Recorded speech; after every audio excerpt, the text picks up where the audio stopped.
Hello everyone. Thank you for joining us and sharing your inspiring storytellings in our competition.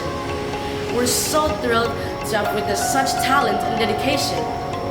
Keep practicing and challenging yourself to grow even further. We wish you all the best in your journey ahead and keep up the great work. Good morning, judges. My name is Clarrice. I'm from Unity School P5C. Today, I'm going to tell a very famous story from West Java called Situ Bangunit. Enjoy!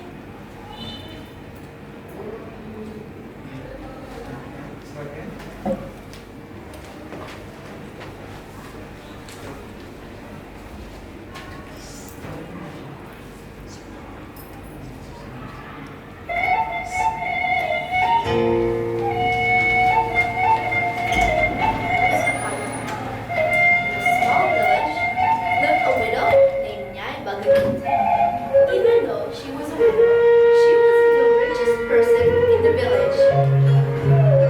She had many jewelries, gold, wealth, and diamonds. She had the biggest house and many servants working for her. But despite being the richest woman in the village, she would never help anybody.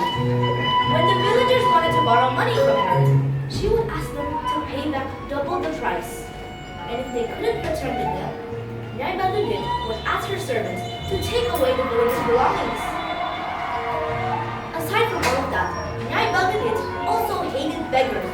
She thought beggars were lazy old people. She would always kick out any beggar that wanted to come to her house. One day, an old beggar came into Nyai Bangunit's house.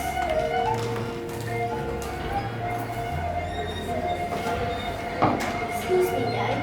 Would you please lend me something? I'm very hungry.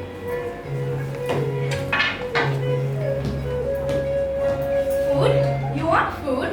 This is my house, not a restaurant. Go away! Nyai Bangunit then threw a stone at the old beggar.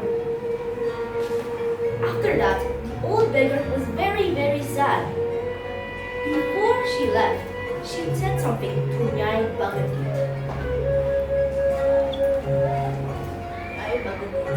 I know you are the richest person in this village. You have everything, but you never help other people. You are not grateful to God. Wait for the punishment from God. You will be punished. The old person said to Nyai Bangunit, "You're right. I'm the richest person in this village. I'm so rich that not even God can punish me." Nyai Bangunit said. After that, Nyai Bangunit went into her big house. But then suddenly, an earthquake struck. Nyai Bangunit cried out for help. "Help! Help! Somebody please help me!" But nobody listened to Nyai Bangunit. Amazingly, nobody in the village even felt the earthquake. They didn't hear Nyai Bangunit crying for help. The land in Nyai Bangunit's house was open, and sooner or later, the place where Nyai Bangunit's house once stood became a lake. People named it Situ Bangunit. It means Lake of Bangunit. Well, the moral of the story is, always help other people in need and never be arrogant to anybody.